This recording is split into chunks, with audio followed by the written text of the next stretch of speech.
সব জায়গায় কিন্তু কমফোর্টেবল লাগে না। কিছু, কিছু বাসা, কিছু, কিছু মানুষ কিন্তু জীবনের একটা অংশ হয়ে ওঠে। যেমন আমার বোনের বাসা। এখানে আসলে মনে হয় না যে এটা আমার বোনের বাসা। কারণ এই বাসায় আমার এত সময় কাটিয়েছি, এতটা সময় এখানে দিয়েছি, থেকেছি, মনে হয় না যে আমি এখানে থাকি না। এখনো মনে হয় যেন আমি এখানেই থাকি সবসময়। এটা হচ্ছে ওর বারান্দা বাগান। আর ওই বারান্দা বাগানটা এত সুন্দরভাবে সাজিয়েছে। আমার মতো না, না, আমার মতো বলব না। কারণ ও আগে এই কাজটা শুরু করেছিল। ও কিন্তু আমার আগেই এই Facebook প্ল্যাটফর্মে কাজ করাটা শুরু করেছিল। ও কিন্তু ভীষণ ভালো কেক বানায়। আমরা এসেছিলাম বলে কেক বানিয়েছিল আমাদের জন্য। আর কেকের ভিডিও করছিল। তাই আমিও শেয়ার করলাম তোমাদের সাথে আমার বোন কীভাবে কাজ করে তার একটু অংশ। কেকটা কিন্তু ভীষণ মজা হয়েছিল। খেতে অনেকটা স্বাদ হয়েছিল। আমাদের অনেক কিছু খাওয়া হয়েছিল যার কারণে কেকটা ডেকোরেশন আমরা করিনি, এমনি খেয়ে নিয়েছিলাম। আর এত পরিমাণ সফট হয়েছিল খেতে, অনেক ভালো হয়েছিল। আমার ভালো লাগছিল কারণ আমি ফার্স্ট টাইম ওকে কেক বানানো দেখছিলাম। কেকটা বেক করতে দিয়ে কিন্তু আমি ফুচকা পার্টির আয়োজন করছিলাম। আমি মানে আমি আর আমার বোন। একদিকে কেকটা বেক হচ্ছে, অন্যদিকে আমাদের ফুচকা পার্টির আয়োজন চলছে। আমি ফুচকাগুলো ভেজে নিচ্ছি আর ওইদিকে ও বাকি কাজগুলো করে নিচ্ছিল। দেখতেই পাচ্ছ ফুলকো ফুলকো ফুচকা। এই যে দেখো আমাদের আয়োজন কিন্তু একদম রেডি। আর ওইদিকে আমার বড়মশাই আসার সময় নান, রুটি, চাপ এগুলো সব নিয়ে এসেছিল। এর জন্য আয়োজনটা কিন্তু আরও জমাট হয়ে গিয়েছিল।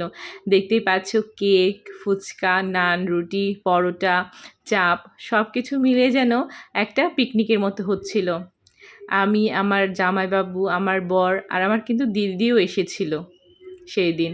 আমরা সবাই খুব এনজয় করে খাচ্ছিলাম সব কিছু। অনেক সুন্দর একটা সন্ধ্যা কাটিয়েছিলাম আমরা সেদিন। এই যে দেখতেই পাচ্ছ কেকটা এত পরিমাণ সফট হচ্ছে দেখে কিন্তু বোঝাই যাচ্ছে। যাই হোক, একদিকে ফুচকা খাওয়া হচ্ছে, অন্যদিকে চাপ নান খাওয়া হচ্ছে, আবার কেকও খাওয়া হচ্ছে। সব কিছু মিলিয়ে মিশিয়ে এত এনজয় করেছিলাম আমরা সেই দিন।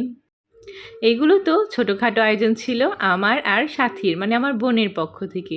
কিন্তু আমাদের মেন আকর্ষণ হচ্ছে জামাইবাবুর হাতের খাসির মাংস আর হচ্ছে হাঁসের মাংস। এই যে দেখতে পাচ্ছ এটা হচ্ছে হাঁসের মাংস রান্না করছে আমার জামাইবাবু। আমার জামাইবাবুর হাতের রান্না কিন্তু একদম ১০০-তে ১০০। যেই খাবে সেই কিন্তু প্রশংসায় পঞ্চমুখ। এটা হচ্ছে হাঁসের মাংস রান্না করেছিল আর তারপরের দিন হচ্ছে খাসির মাংস রান্না করেছিল।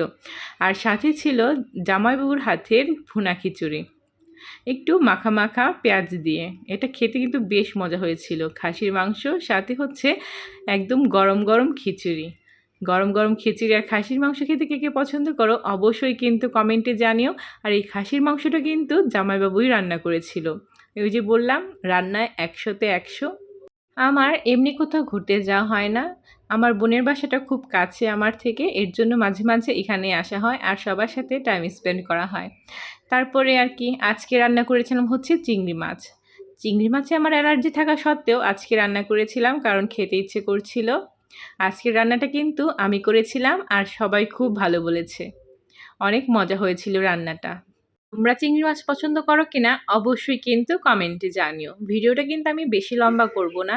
এই যে দেখতে পাচ্ছ ছোট্ট ছোট্ট গাছে কি সুন্দর ফুল ফুটে আছে।